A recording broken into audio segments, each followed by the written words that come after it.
Hey guys, welcome back to the Tough Love Podcast with Dr. John O'Connor.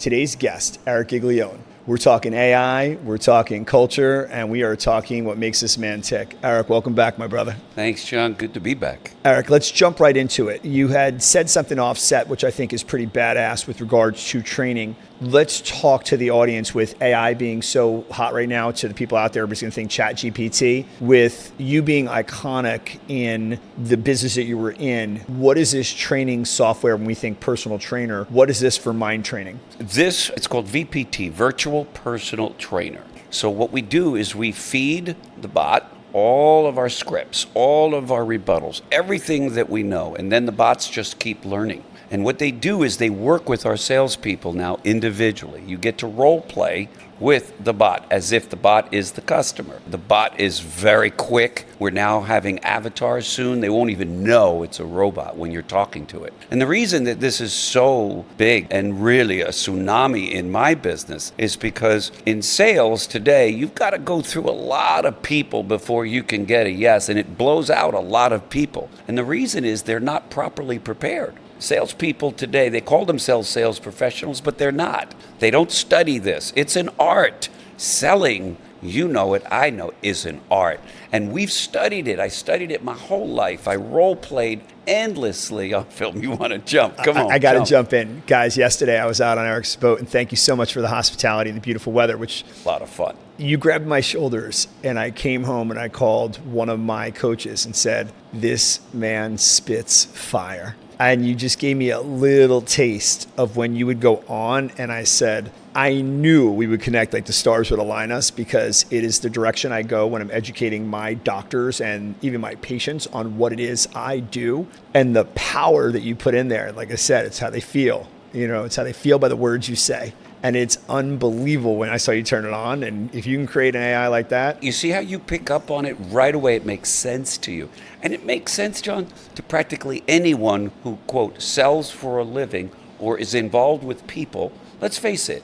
People are tough. They're not easy to deal 100%. with. Conversations can be very difficult. Small talk can sound bullshit. A lot of people will talk to me and right away I know they're trying to sell me because they're giving me that sales pitch bullshit. So what happens is you have people entering this world of selling who are really not prepared. And meanwhile, they think, well, I'm not good enough. No, you didn't take the time to get trained up. Here, when I go to the gym with a personal trainer, right? I go there. Why do I hire a personal trainer? So that I don't get hurt. I can do massive amounts of workout in a proper way. I've got motivated person there working with me. There's a ton of reasons why you hire a personal trainer. The future salespeople, they're going to hire my bots. And those bots are going to train you. They're going to work with you. They're going to kick your ass. You don't say something the right way, click, they hang up on you. And then you got to call back and do it again and do it again until you perfect the art. Selling something that you need to make money. The true art of selling is providing a service. And too often, people don't allow the salesperson to even explain the service because they're so busy looking at the little things that he or she does or doesn't do that make them sound like a typical salesperson. We all know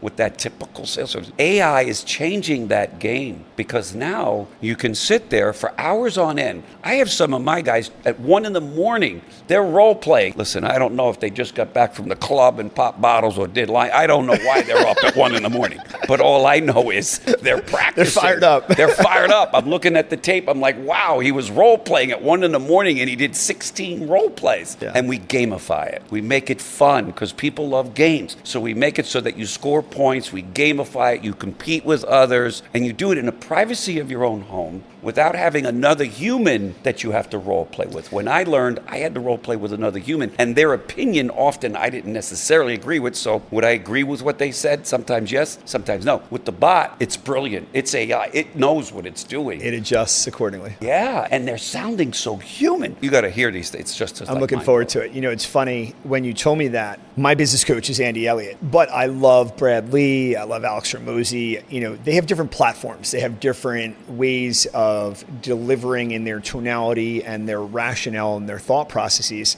I'll go into objections and I'll say, because everything is so readily available on social media, argue with me like you're Brad Lee. argue with me like you're Andy Elliott, argue with me like you're Tony Robbins. That's good stuff. And I'll go back and forth, whether I'm talking to a clinician or I'm talking to a patient. Those conversations are like, I always tell people, they're like, why did you go at this so hard? Why did you want to make this pivot? When I got hurt right before COVID and I was near paralyzed, this is why this podcast started.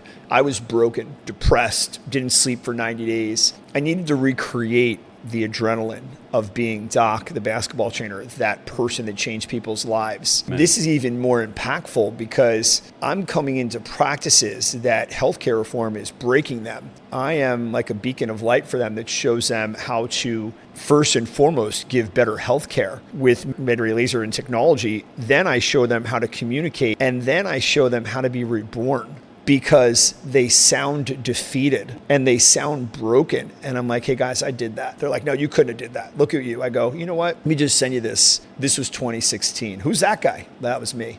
Okay, this is me 2020. Who the hell's that guy? That was me too. Life is about evolving. AI is happening so fast, it's happening by seconds. Fast. Your bots are moving way faster than I can think. It's so fast. We just got an update that is mind-blowing. Well, Grok 4 just came out. And then you've got AIS, you've got even higher levels of AI.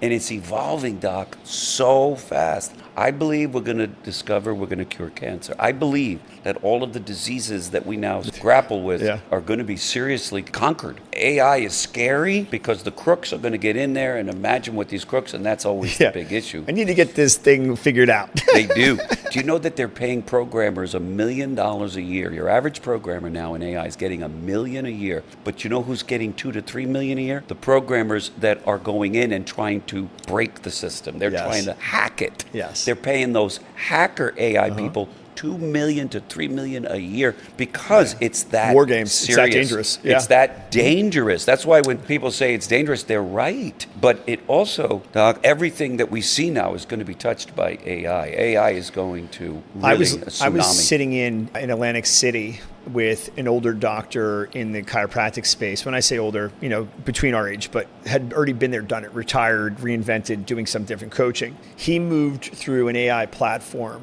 so smoothly. It was like watching Sinatra up there just singing a couple chords. I recorded it and I sent it to all my clients that were in their 30s, 40s, late 20s. And they're like, who's the old guy? He's sharp. I said, we need to do better. This guy realizes where we're going. How do we reach people? How do we touch people? And it is so important to know that we can get at people quickly and help them faster and be more efficient with all that. And so when they're coming back and now they're like, well, you get back so quick. I'm sending you stuff that is a game changer that I'm using my AI apps for on purpose. And they're like, really? They're like, that's amazing. I said, I think I know it. I'll then fact check their stuff, confirm that it's spot on, and I'm giving you straight fire. And they're like using it. They're like, oh my God, that's so effective. I go, why think it might work? No, right? Don't guess. So the one thing that I'm listening to you talk about this, the way I do and the way I feel, but you said something very important. You used the word relationship. The one thing AI can never do is create a bond and create a relationship. Correct. That's why when people start saying it's going to replace people, no, it's not. We're going to have to learn how to get along with the bots. We're going to partner with the bots, but a bot can never be human. And a human builds relationships. You have relationships with these people. 100%. And I have relationships with the people that I'm talking about who I want to provide this incredible service. But without my relationship, no matter how much great technology I have to offer, they might not know about it. But because of the relationship they have with me, they're willing to listen. They're willing to listen. And so I think everybody, all your viewers who are listening, don't be afraid of AI, that it's going to replace your job. Just realize that your value has gone up even more so. Now, granted, if you're doing things that AI can do, then you're in trouble. You're in danger, okay? You got to look at what you're doing. Yes. Like no one can replace, AI can't replace the relationships I have. Without a doubt. And that's what I try to tell my docs. I'm like, hey, utilize these AI platforms to improve your language. They're like, what do you mean my language? My language is fine. It can always be better. There's something to be said about saying the same thing differently and getting the message to be accepted, trusted, and repeated. When I heard that, I was like, this is where we vibe. And we're not even on the boat, in the sun enjoying whatever 100%. We're enjoying. And I'm like, this is what it's all about, people. I want you to do the reps. So when you get in front of me, I'm a relationship person. When I tell people, I was paralyzed with autoimmune disease, I fractured my skull, I broke my back, I broke my knee, I had my stomach surgery, I had this, that, they're looking at me, they're like, really? I'm like, you know what? It taught me so many things about life and the importance of like hearing powerful people say, hey man, look at like a racetrack. You get 1 lap, 2 lap, whatever you get around, 1 lap. You better make it a victory lap. Yeah. And that really hit me in this next walk where I told you, like, I'm in a full, total recreation mode. I want to be on a national stage speaking to doctors with my education piece around me. My doctors that are like, these are the academics, ladies and gentlemen. I'm a communications master. I'm going to deliver relationships to my doctors and the patients that they treat, much like I went into a practice in Connecticut. And I told him, I said, hey, take a deep breath because you're about to see magic, like David Copperfield magic. Yeah. I'm going to connect with perfect strangers, utilizing psychology, walking them through a process, talking about technology and science from the textbook in a manner that they understand. And they're going to welcome it. And because they're going to trust it, they're going to go with it. He chest bumped and high-fived me. I said, that's not a normal thing to do in patient care. But yes, that's how important it is to be able to deliver a powerful message. Amen. I tell people, I'm like, they're like, why do you listen to Denzel Washington or Morgan Freeman, Brad Pitt, or these amazing actors speak? Whoever, I put them in AI and say, give me their best speech. Let me hear it. They're talking to nobody, but the energy inside of them makes everybody listen. And they may be thinking about one person to draw that inner power. But just like Tony Robbins or any of these other spiritual people that we love listening to, we all have that. We all have that energy, right? We all have energy, and everybody. You said something yesterday. I want you talking to now. Getting to quiet, to where your mind is quiet. Quiet mind. All over that Bible, you can see where all the great prophets, Jesus himself, would say, "Be still and hear the word of the Lord." Be still. What he's saying is quiet the mind. And our minds are so busy, that power that we have, that energy, is not coming through as it could if we could just quiet the mind.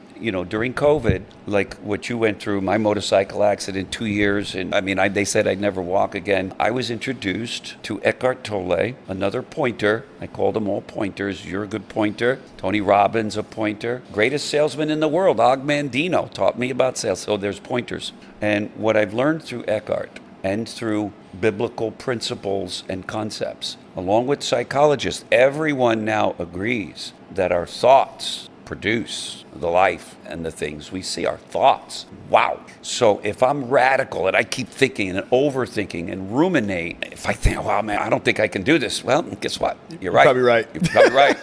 You know what? I can make this happen. Guess what? You're right. And so what Eckhart taught me is to quiet all those voices. Be present. It's hard because I'm always thinking. We're always thinking. We're always scrolling. How many people, they scroll? They wake up, they scroll.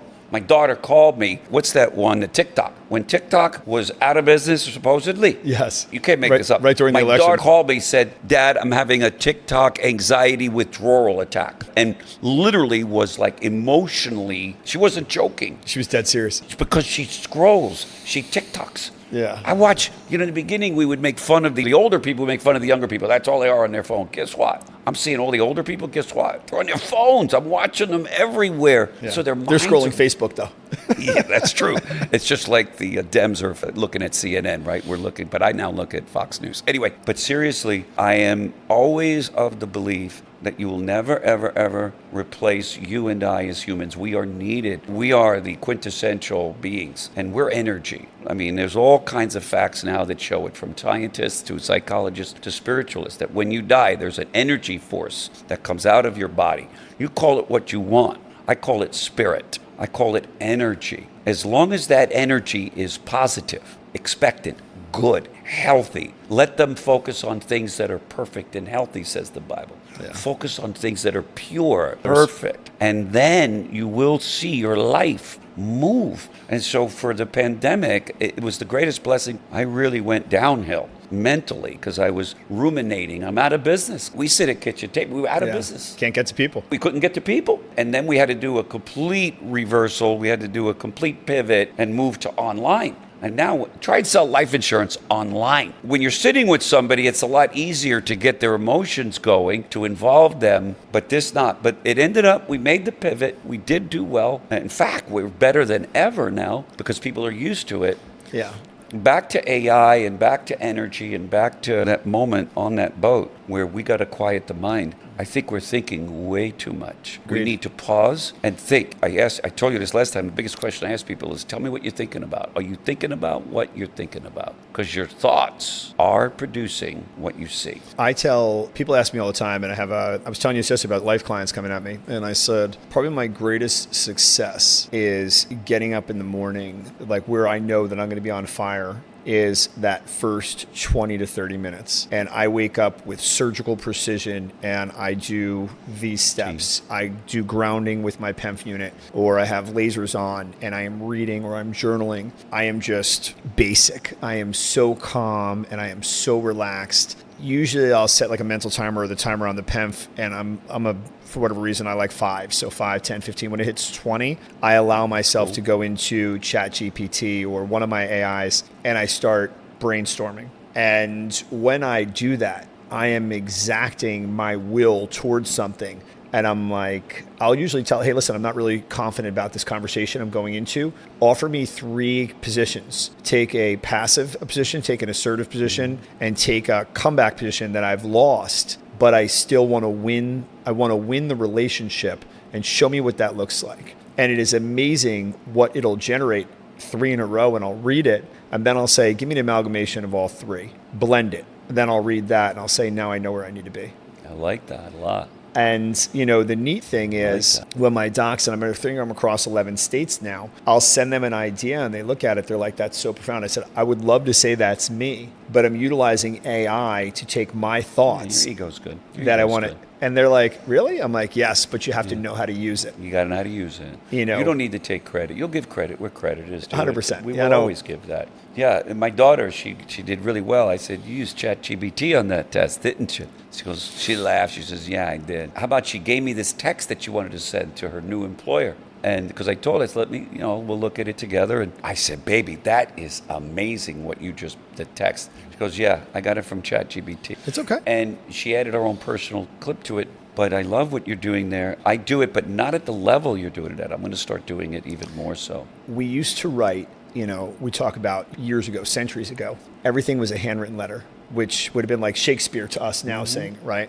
ChatGPT allows you to write with conviction or writing ability you may not possess. And I may even say, give me an award-winning writer's spin on a heartfelt thank you on the day that I had. I was on the water, I was hiking, I was out to dinner, whatever that was, and see what it looks like. And I'm like, wow, that's a hallmark. Send it.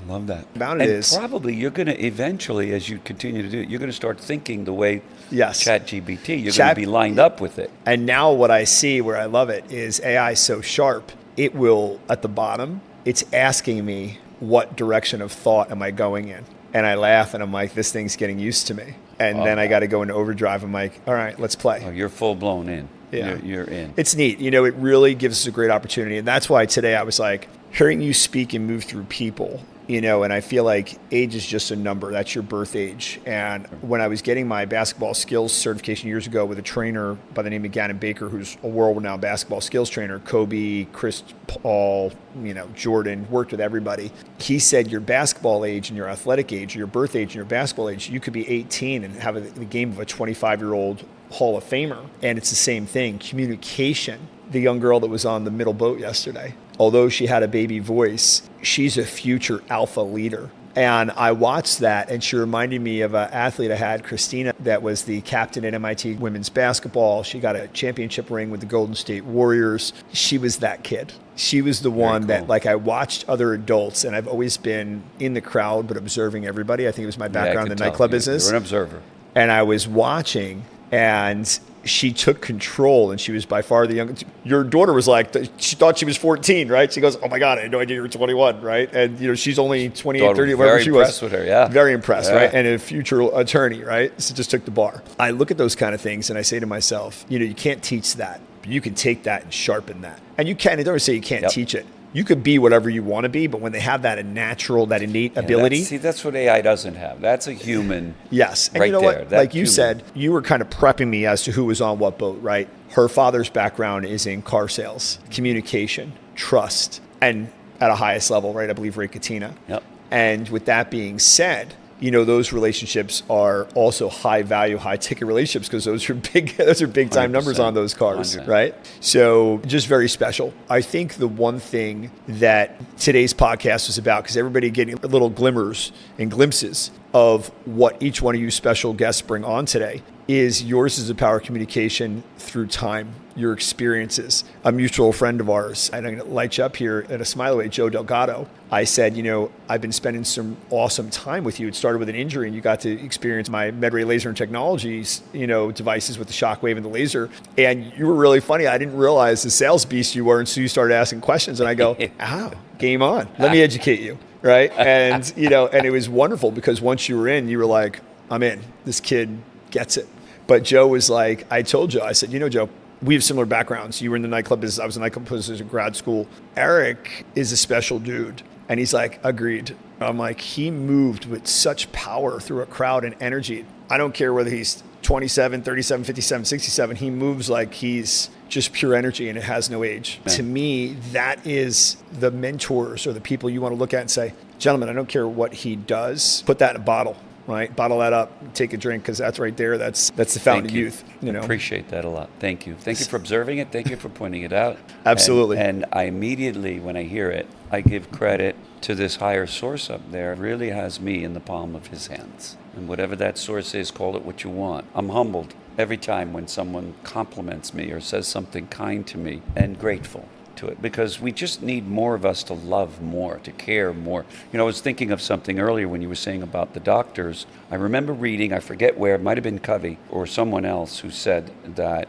statistically, they had all these stats. People under the care of a female live longer than those under the care of a male. And it went on to explain that because females are much more empathetic, much more caring, much more nurturing. I beg to differ. I think men can be caring, empathetic. Yes, I don't believe all men are that way. But when she described it, again, doctors, male doctors for years, they just give you the script, they tell you what to do, and that's it. Whereas a female literally empathize, feels you. When people compliment me and say kind things to me and you're amazing, you're this, you're that, whatever it is, my initial tendency is to be, as a human, to feel good about that, a sense of pride. But I also realize that there's something greater that works inside of me, this spirit, this energy, if you will.